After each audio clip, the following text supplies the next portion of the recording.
여러분 안녕하십니까? 고재성 목사입니다. 온라인 제자훈련 성경 공부 시간입니다. 오늘은 네 번째 만남, 사제의 확신에 대해서 같이 공부하도록 하겠습니다. 오늘 공부해 오신 여러분 모두를 하나님 축복하시고 말씀을 전하는 저에게도, 그리고 이 영상을 통해서 하나님 말씀을 같이 배우고 있는 여러분 모두에게도 하나님의 축복하심이, 성령의 교통하심이, 하나님의 은총이 우리 심령에 가득 차고 넘치게 되기를 축원드립니다. 자, 우리는 이제 5가지 확신에 대한 성경 공부를 하고 있습니다. 우리 신앙인들에게 있어서 적어도 한 5가지 정도의 확신은 매우 중요하다라고 제가 강의 때마다, 시작할 때마다 이 말씀을 계속 말씀드리고 있습니다. 성도는 자기가 믿는 것에 대한 어떤 확신 가운데 서 있어야 된다고 성경도 그렇게 말씀하고 있습니다. 확신은 굉장히 중요합니다.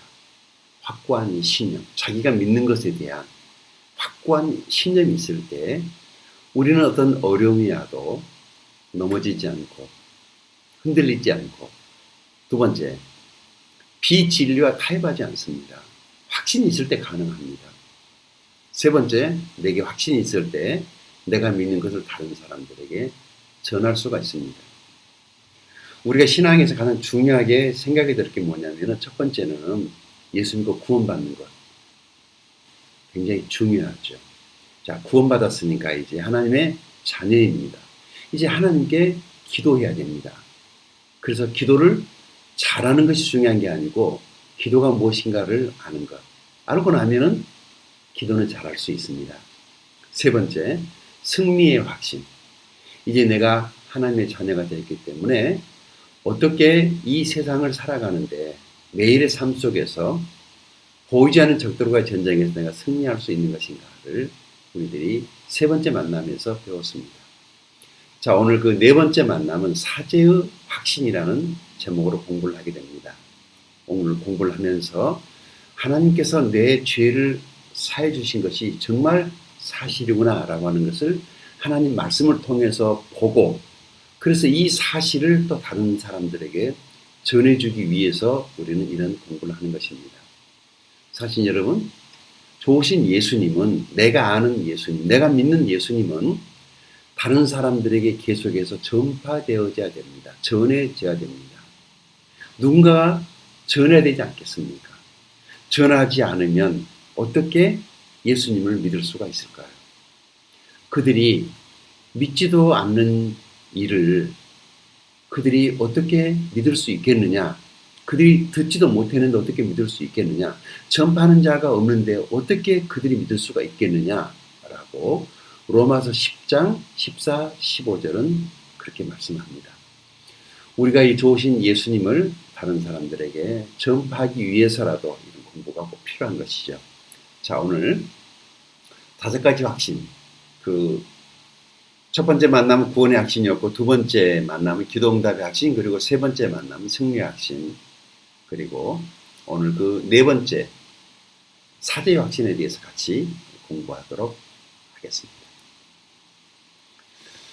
자, 승리는 마땅히 당신의 것이지만 당신도 어떠한 경우에는 죄를 범할 수 있습니다. 그렇지만 하나님께서는 이러한 상황에서도 그의 자녀들이 잘못을 범했을 때에 해야 할 일들을 그의 말씀에서 가르쳐 주십니다. 오늘 묵상해야 될 말씀은 우리가 같이 계속해서 이제 집중해서 공부해야 될 말씀이기 때문에 우리 같이 한번 읽겠습니다. 요한일서 1장 9절 말씀인데요. 이 말씀 속에 하나님이 우리의 죄를 사해 주신 것에 대한 아주 중요한 내용들이 함축되어 있습니다. 같이 한번 읽어볼까요? 시작. 만일 우리가 우리 죄를 자백하면 저는 미쁘시고 의로우사 우리 죄를 사하시며 모든 불의에서 우리를 깨끗하게 하실 것이요. 아멘. 자, 우리가 일상을 살아가면서 구원받았어요. 하나님 자녀가 됐어요. 그렇지만 우리가 전혀 죄를 안 짓고 살 수는 없습니다. 왜냐하면 이 세상에 보는 것이 죄요. 이 세상에는 모든 것이 다 믿지 않은 세상 속에 우리가 있기 때문에, 아직 예수님 오시지 않았기 때문에 이 세상에는 정말 많은 죄들이 범람하고 있습니다. 죄악의 홍수 속에서 우리가 살고 있는 것이지요.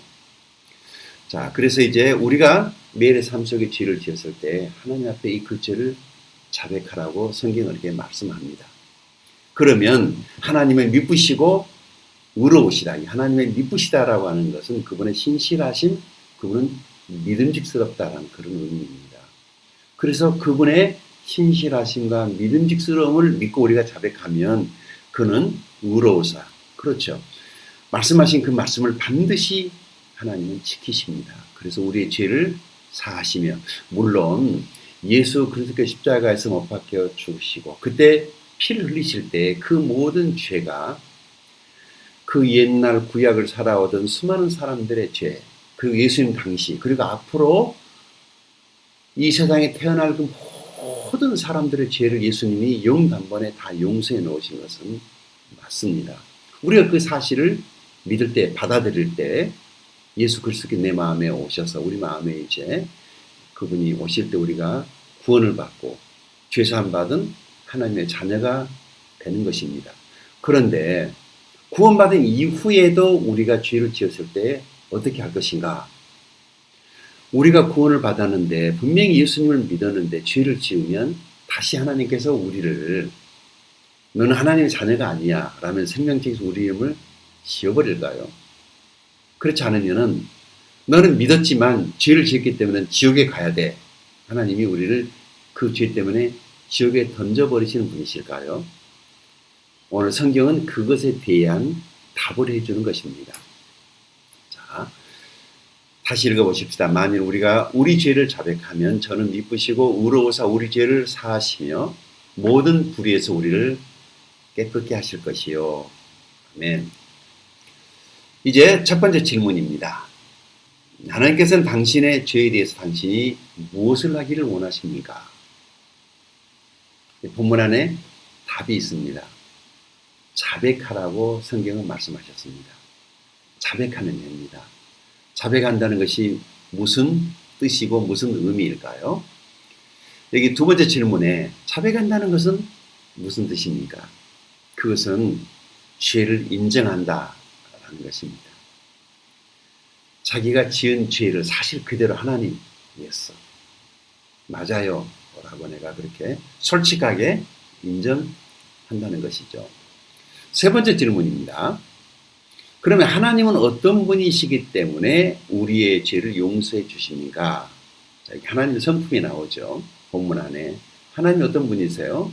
미쁘시고 의로우시다. 자, 하나님이 미쁘시다. 정말 믿을 만한 분이십니다. 그리고 하나님은 의로우십니다. 그분이 의로우시기 때문에 우리를 불의에 놔두실 수가 없어서 당신의 의로우심 가운데 우리를 품어주시는 것입니다. 의의 옷을 입혀서 당신 곁에 두시는 것이죠. 어떻게 의로움과 불의함이 같이 존재할 수 있겠습니까? 그래서 하나님께서 불의한 우리를 예수 그리스도의 거룩한 옷을 입혀서 우리를 의롭다라고 칭해 주시는 칭의의 은총, 이게 바로 구원입니다. 우리가 죄가 없어서가 아니고 죄가 있어요. 그런데 하나님이 덮어주신 것입니다. 예수 그리스도 그분을 믿음으로 하나님께서 이제 너 죄가 없는 거야 라고 하나님이 인정해 주시는 것이죠. 그렇지만 우리 여전히 죄인이 틀림없습니다. 구원받은 죄인이라는 말이 여기서 나오는 것이죠. 네 번째 질문입니다. 당신이 죄를 자백할 때 하나님은 또 어떤 일을 해 주십니까? 본문 안에 답이 있습니다. 우리가 죄를 자백하면 하나님 미쁘시고 의로우사 우리 죄를 사하시며 모든 불의에서 우리를 깨끗하게 하실 것이요. 자, 우리 죄를 사해 주시고 모든 불의에서 우리를 깨끗하게 해 주신다는 것입니다. 그러니 우리가 어찌 죄를 자백하지 않을 수가 있겠습니까?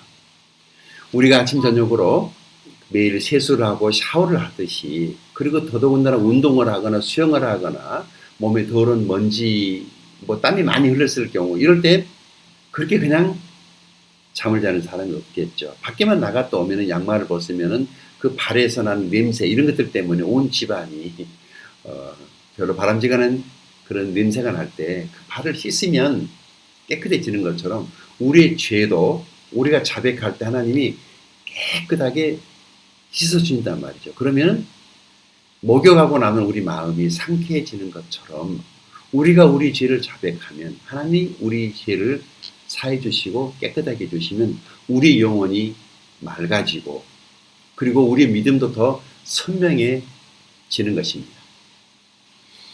자, 다음 질문에 답을 해 보십시오. 첫 번째, 당신은 자신에 대하여 무엇을 인정해야만 합니까? 같이 읽어볼까요? 요한일서 1장 8절 그리고 10절 말씀입니다. 만일 우리가 죄 없다 하면 스스로 속이고도 진리가 우리 속에 있지 아니할 것이요. 그렇죠? 10절입니다. 만일 우리가 범죄하지 아니하였다 하면 하나님을 거짓말하는 자로 만드는 것이니 또한 그의 말씀이 우리 속에 있지 아니하리라. 여러분 어떻습니까? 구원받은 이후에 예수 그리스도를 받아들인 이후에도 여전히 하나님과 나만이 아는 은밀한 죄가 있고 그런 죄 때문에 고민해 보신 분들이 다 있을 것입니다. 저도 마찬가지입니다. 자, 우리가 죄가 없다. 아닙니다. 하나님 편에서 용서해 주신 것이 우리가 죄가 없는 것이 아니죠. 두 번째, 만일 우리가 범죄하지 아니하였다 하면 우리가 전혀 죄를 짓지 않는다라고 하면 그것은 하나님을 거짓말하는 분으로 우리가 만드는 거예요. 우리는 죄를 지을 수밖에 없습니다. 왜냐하면 우리가 죄인으로 이 세상에 왔잖아요. 죄인이 가장 잘하는 게 뭘까요? 죄 짓는 것입니다. 본능이에요. 죄를 짓는 것은. 그래서 예수 그리스도께서 오신 것입니다. 그래서 우리는 내가 전혀 죄를 범하지 아니하였다. 나는 전혀 죄를 짓지 않습니다라고 이렇게 말할 수 없다는 것이죠. 우리의 죄를 항상 인정해야 한다.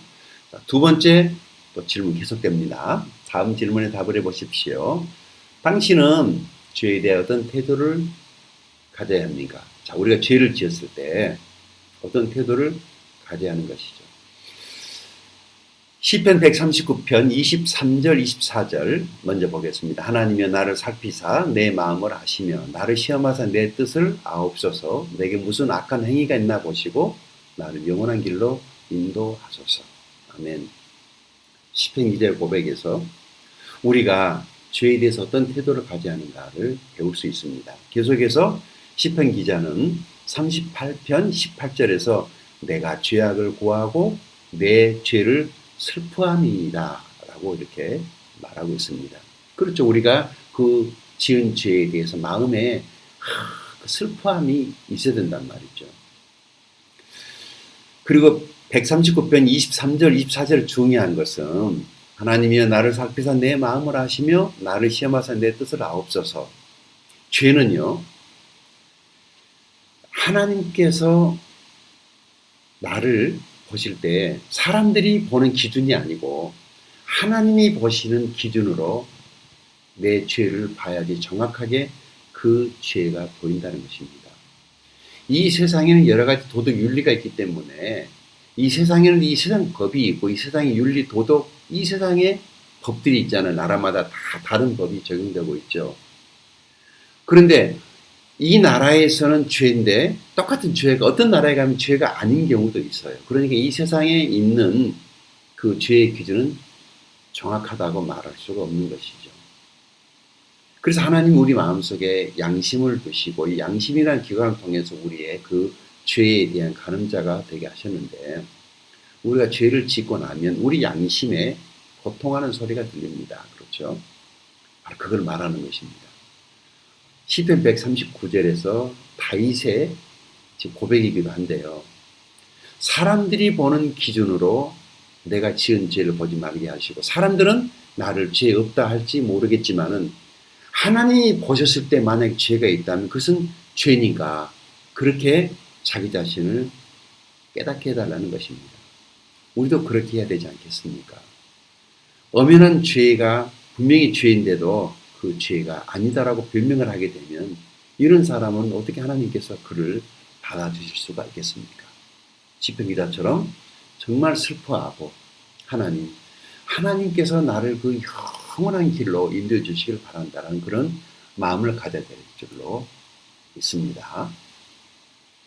세 번째, 오늘 죄에 대한 이야기 계속되죠. 사죄 확신에 대한 공부니까.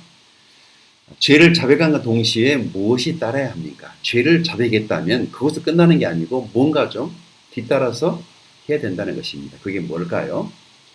잠언 28장 13절입니다.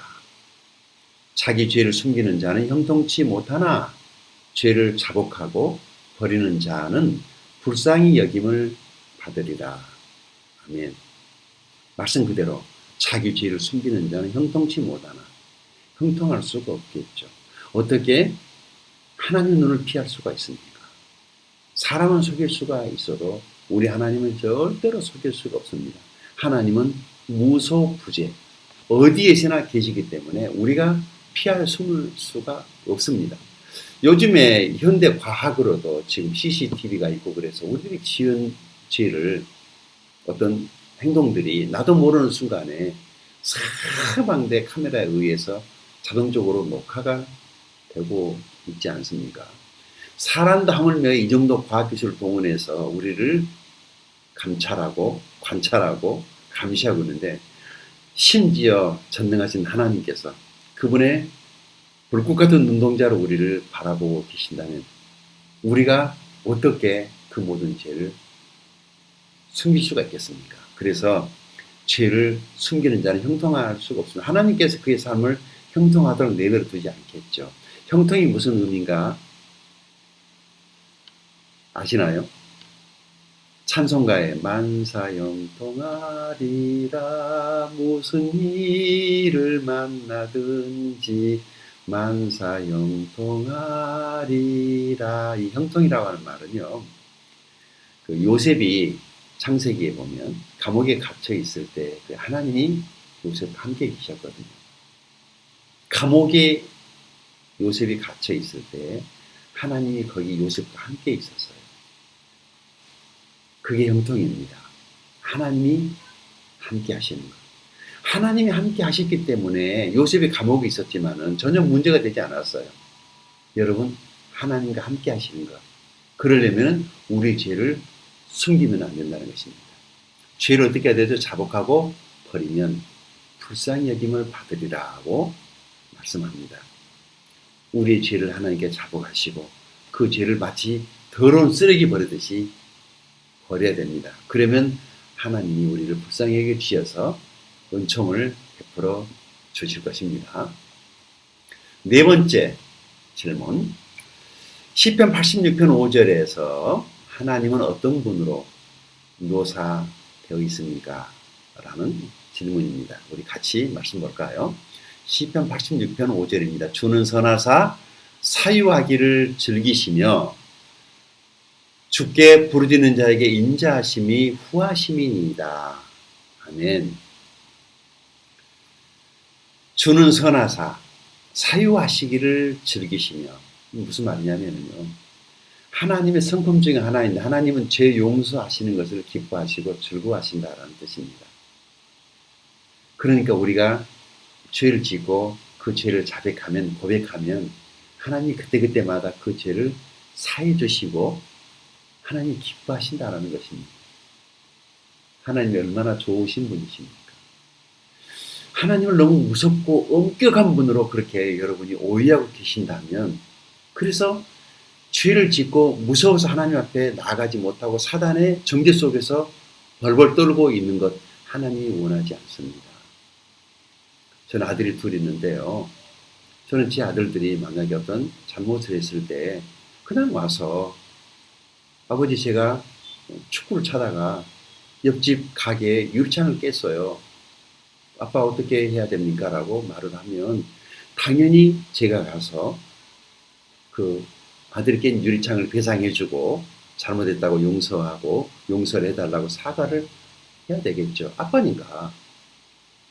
그런데 이 사실을 숨기고 우리 아들이 나를 무서워하고 내가 이 얘기를 아빠에게 하면 아빠가 혼내킬 거야 라는 이런 아버지에 대한 나쁜 오해를 하고 그 사실을 숨기고 있으면 문제는 해결되지 않을 뿐만 아니라 아들은 슬픔 속에 계속 두려움 속에 있어야 되고 나는 이 사실을 전혀 모르고 있기 때문에 아들을 도와줄 수가 없는 것이죠. 유다하고 관계는 더 큰 문제가 생기는 거 아니겠습니까? 물론 잘못했어요. 축구를 차선 안 되는 곳에서 축구를 했으니까.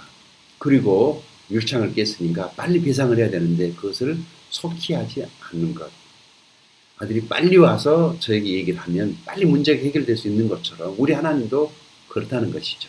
그래서 주는 선하사 사유하시기를 즐겨하신다. 혹시 그 죄가 어떤 죄든지 간에 숨기지 마시고 하나님께 달려나와서 자백하면 주님은 그때그때마다 자백하는 죄를 다 깨끗하게 받아주시고 용서해 주시고 이미 용서한 죄이기 때문에 하나님은 그냥 용서해 주신다라고 성경이 약속하고 있습니다. 하나님은 참 좋으신 분입니다. 우리 하나님은 우리의 죄를 사해 주시기를 즐겨하시는 분이시다라고 성경은 말씀합니다. 계속해서 5번입니다. 당신이 죄 사함을 받은 근거는 무엇입니까? 라는 질문입니다. 여러분 예수님을 믿으셨습니까? 그래서 예수를 믿고 죄 사함 받으셨습니까? 구원 받으셨습니까? 하나님의 자녀가 되셨습니까? 이런 질문이 이상한 질문이 아니라 당연한 질문입니다. 이런 질문에 답을 할 수 있어야 됩니다. 죄사함, 하나님의 자녀됨, 구원받음, 또 생명책에 내 이름이 기록이 됨, 이 모든 것들이 다 같은 말이 하나로 함축되어 있는 것이 구원이거든요. 성령 받는 것. 이 모든 것에 다 포함이 되어 있는 것입니다. 이게 따로따로가 아니고 내가 죄사함 받고 구원받고 하나님의 자녀가 되고 하나님 자녀로 거듭나는 것, 생명책에 내 이름이 기록되는 것, 이 모든 것들이 다 같은 말이죠.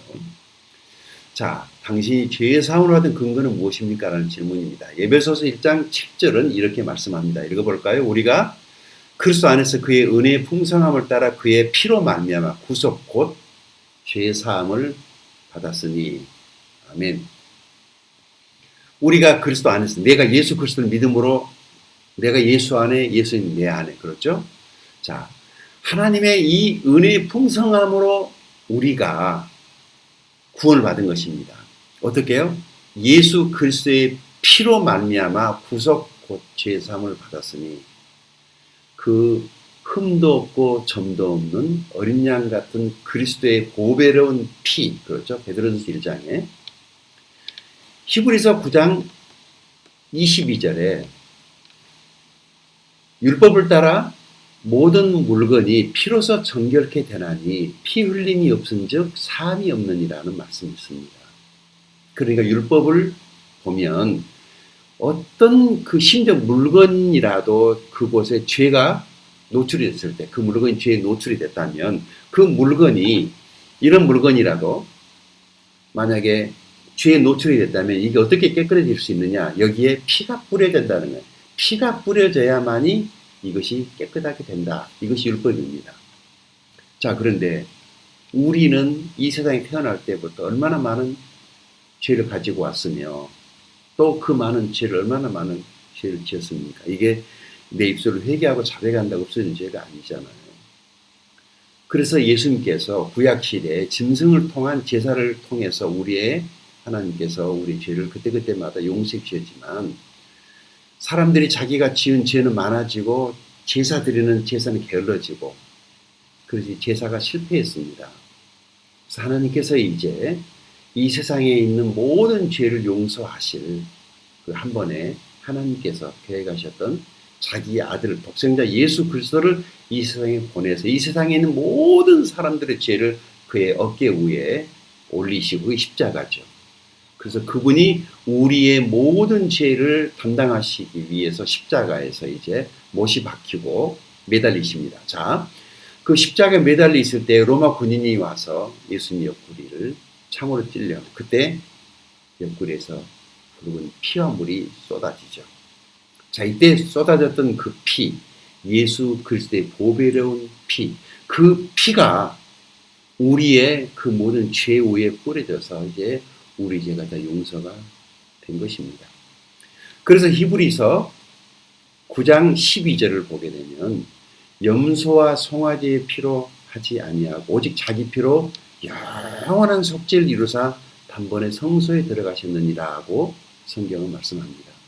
구약 시대의 염소나 송아지의 피는 그 효력이 그때 필요했지만은 그러나 이제 예수 그리스도 그분이 흘리신 그 피는 한 번 제사를 위해서 그분이 죽으셨지만 그 효력은 영원하다. 다시 말해서 우리의 과거의 죄 그리고 오늘 현재의 죄 앞으로 이 땅을 사는 동안에 지을 미래의 죄까지 예수님이 다 용서해 놓으셨다라고 성경은 말씀하고 있습니다.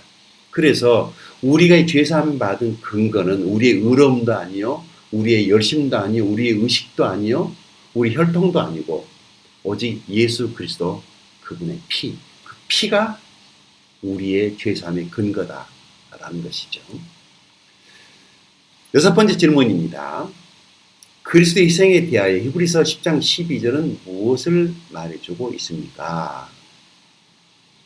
같이 읽어볼까요? 히브리서 10장 12절 오직 그리스도는 죄를 위하여 한 영원한 제사를 드리시고 하나님 우편에 앉으사. 아멘. 자, 여기 오직 그리스도는 죄를 위하여 한 번이죠. 한 번 제사했지만 이 제사는 영원한 제사였기 때문에 이제 더 제사 드릴 것이 없으니까 이제 그분은 하나님 우편에 앉아 쉬고 계시는 것입니다. 대제사장으로서 더 이상의 제사가 없도록 완전히 제사를 끝냈다. 이 말은 우리의 그 모든 죄가 끝났다. 한 번의 제사였지만 그 효력이 영원이라는 시간의 개념 조금 전에 말씀드렸죠.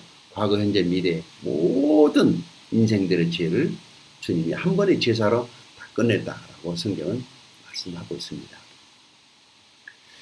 일곱 번째 질문입니다. 당신 이미 자백해버린 죄에 대하여 계속 죄의식을 느끼는 것은 어리석은 일입니다. 왜 그렇습니까? 히브리서 10장 17절 18절 말씀 같이 보겠습니다. 또 저희 죄와 저희 불법을 내가 다시 기억지 아니하리라 하셨으니 이것을 사하셨은즉 다시 죄를 위하여 제사 드릴 것이 없느니라. 아멘. 당신이 이미 자백해버린 죄에 대하여 계속 죄의식을 느끼는 것은 어리석은 일입니다. 이미 자백했으면 하나님이 그것을 받으시고 용서하셨기 때문에 나도 잊어야 됩니다. 기억할 필요가 없습니다. 그런데 자꾸 하나님 앞에 나와서 기도할 때마다 하나님 앞에 나오면은 언제나 자기가 죄인이죠. 물론 맞죠. 그래서 하나님께 나올 때마다 죄인의 심정으로 나와서 언제나 죄인이라고 그러면 하나님 마음이 얼마나 아프겠습니까? 이미 다 용서했는데. 그래서 우리는 이 말씀의 근거에서 또 저희 죄와 저희 불법을 내가 다시 기억지 아니하리라 하셨으니 이것을 사하셨은즉 다시 죄를 위하여 제사 드릴 것이 없느니라. 주님께서 우리가 죄를 지었다면 이 죄를 용서하기 위해서 또 다시 십자가에서 못 박혀 죽으실 수 있나요? 그럴 수는 없다는 거예요. 제사는 이미 끝났기 때문에. 그래서 우리가 내가 이미 자백해버린 죄에 대해서 계속 그걸 기억하고 그것 때문에 책망받고 마귀 사탄의 정죄 가운데 있는 것을 하나님이 원하시지 않는다는 것입니다. 여덟 번째입니다. 하나님의 용서하심을 체험한 당신은 다른 사람들에게 어떤 태도를 가져야 합니까? 자, 이제 정말 하나님이 그 흉악한 죄, 더러운 죄, 주홍 같은 그 모든 죄, 그 많은 죄를 하나님이 단번에 다 용서해 주셔서 하나님의 은총으로 내 모든 죄가 다 용서가 됐어요. 정말 내 힘으로 갚을 수 없을 만큼 어마어마한 큰 채무를 하나님께서 다 갚아주셨어요. 자, 그래서 내가 이제 그 채무로부터 자유가 받다면 이제 나는 다른 사람들이 어떤 태도를 가지고 살아야 하는가 하는 말씀입니다. 에베소서 4장 32절입니다. 같이 읽어볼까요? 서로 인자하게 하며 불쌍히 여기며 서로 용서하기를 하나님이 그리스도 안에서 너희를 용서하심과 같이 하라. 아멘. 용서받은 사람이 다른 사람을 용서하는 것이죠. 하나님의 사랑을 받은 사람이 다른 사람을 사랑할 수 있습니다. 이게 법칙이니까요.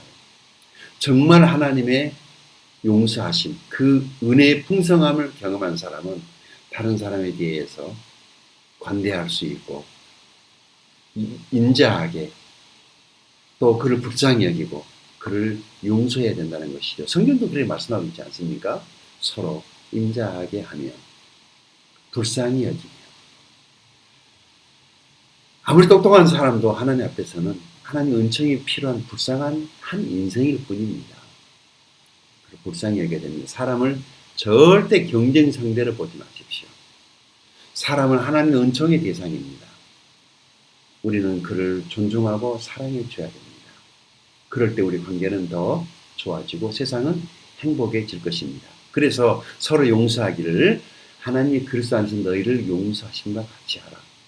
다른 사람 막 용서하려고 하지 마시고 여러분을 힘들게 하는 용서해야 될 그런 대상들을 바라볼 때마다 하나님이 나를 어떻게 용서하셨는가를 먼저, 그래서 그 은혜가 10년 가운데 넘칠 때 그러면 누구라도 용서할 수가 있겠죠. 자, 이제 마지막입니다. 당신이 아직 자백하지 않은 죄가 있습니까? 그렇다면 그것을 지금 자백하고 그의 용서하심에 대해 감사하십시오. 하나님께서는 당신의 죄에 대하여 용서하셨고 그 죄를 기억하지도 않으십니다. 얼마나 기쁜 일입니까? 얼마나 감사한 일입니까? 하나님이 모든 죄를 다 용서하시고 기억하지도 않으신다고 그렇게 말씀하셨으니 우리도 그렇게 해야 되지 않겠습니까? 이 하나님의 사죄하심에 이 놀라운 은총, 이 은혜를 받은 우리 다른 사람에 대해서도 그렇게 용서하고 사는 저와 여러분이 될 수 있기 바랍니다. 자, 오늘 공부를 통해서 깨달은 점과 적용점은 무엇입니까? 오늘 이 강의를 통해서 주의 말씀을 들으시면서 묵상하시면서 여러분 마음속에 심령 안에 어떤 생각들, 어떤 은혜들이 있었습니까? 이것을 꺼내서 다른 사람들과 나누십시오. 먼저는 내가 하나님 은혜로 구원받은, 죄사함 받은 것에 대한 감사, 그리고 구원받은 이후에 삶의 작은 변화들, 특별히 내가 이제 다른 사람들을 용서하고 있는 것에 대해서 여러분들이 말을 하십시오. 그러면 이 세상은 아름다워질 것입니다. 자, 암송을 하시면 배운 말씀들 한 주에 하나씩 공부 끝날 때마다 집중적으로 배웠던 그 본문을 암송을 하시게 되면 5가지 확신 성경 공부가 끝나게 되면은 성경 구절 5개를 외우시게 되는 것입니다. 외운 말씀은 절대로 지워지지 않습니다. 이 말씀은 우리 10년간에 새겨져서 우리의 삶을 변화시키는 하나님의 능력의 도구가 될 것입니다. 오늘 배웠던 말씀 같이 한번 읽어보고 마치겠습니다. 요한일서 1장 9절 말씀. 만일 우리가 우리 죄를 자백하면 저는 미쁘시고 의로우사 우리 죄를 사하시며 모든 불의에서 우리를 깨끗게 하실 것이요. 아멘. 한번 더 읽어볼까요? 만일 우리가 우리 죄를 자백하면 저는 미쁘시고 의로우사 우리 죄를 사하시며 모든 불의에서 우리를 깨끗게 하실 것이요. 요한일서 1장 9절 말씀. 아멘. 암송하시기 바랍니다. 자, 오늘 수고하셨습니다. 오늘 저와 함께 4번째 만남 사죄의 확신에 대해서 같이 공부했는데 여러분 도움이 되셨습니까? 온라인 성경 공부 5가지 확신, 오늘 4번째 확신 사죄의 확신에 대해서 4번째 만남 사죄의 확신에 대해서 같이 공부했습니다. 오늘 배운 말씀들이 여러분 삶에 유익이 될 수 있기를 바랍니다. 여러 가지로 힘들고 복잡한 시간들을 지나가고 있는데요. 하나님의 은총이 저와 여러분의 삶 속에 매일매일의 삶 속에 넘칠 수 있게 되기를 축원드립니다. 여러분 감사합니다.